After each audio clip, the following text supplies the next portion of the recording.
যে দুধ গরুর স্থান থেকে ঘোষ দহন করে বালতিতে রেখেছে, একটা মানুষ হাত তুলে বলতে পারবেন যে ওই দুধগুলো পুনরায় আবার গরুর স্থানে আমি ফিরিয়ে দিতে পারবো?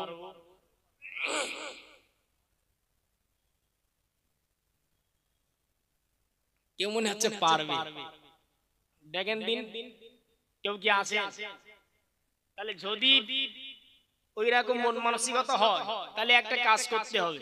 কাজটা কি? না, ডাক্তারের দোকান থেকে ইনজেকশন নিয়ে আসতে হবে, নিয়ে এসে এই ইনজেকশনে ভরতে হবে আর গরুর স্থানে ইনজেকশন দিয়ে গরুর স্থানে আবার ফিরিয়ে দিতে হবে।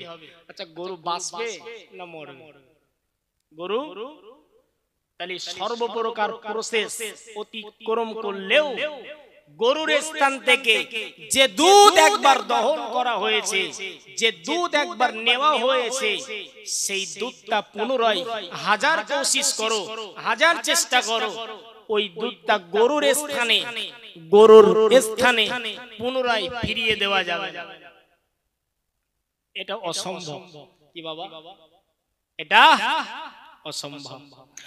ওমা জওয়ানেরা যুবকেরা ও আমার নবী পাকের উম্মত উম্মতানেরা, ও আমার পদানসী নাদারুমিকা মাগো বোনেরা, আল্লাহ নবী হাবিবুল্লাহ নবী জনাবে মুহাম্মদুর রাসূলুল্লাহ সাল্লাল্লাহু আলাইহি সাল্লাতু ওয়াস সাল্লাম নবী আমার জানাতে লাগে দুধ দহন করার পরে, দুধ দহন করার পরে ওই দুধটা যেমন বাবা গরুর স্থানে ফিরিয়ে দেওয়া যায় না।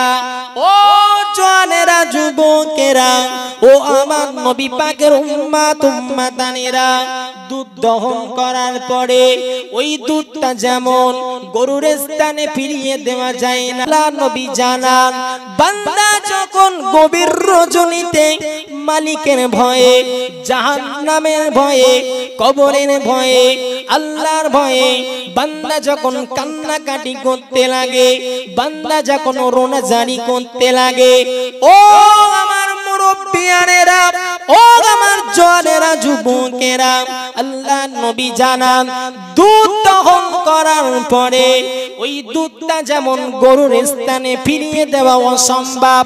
বান্দার চোখের পানি চোখ দিয়ে প্রবাহিত হওয়ার পরে ওই বান্দার চোখের পানি আমার আল্লাহ ফিরিয়ে দিতে পারেন না। জোরে বলেন, একটু ভালোবেসে বলেন ভাইয়ের আমার। কিন্তু চোখের পানি ঝরে আল্লাহর ভয়। আপনার এক ফোঁটা চোখের পানি আপনার চোখ থেকে বাইর হয় কার ভয়ে? সার মেরেছে বলে কাঁদছেন, ও চোখের পানির কোনো দাম নেই।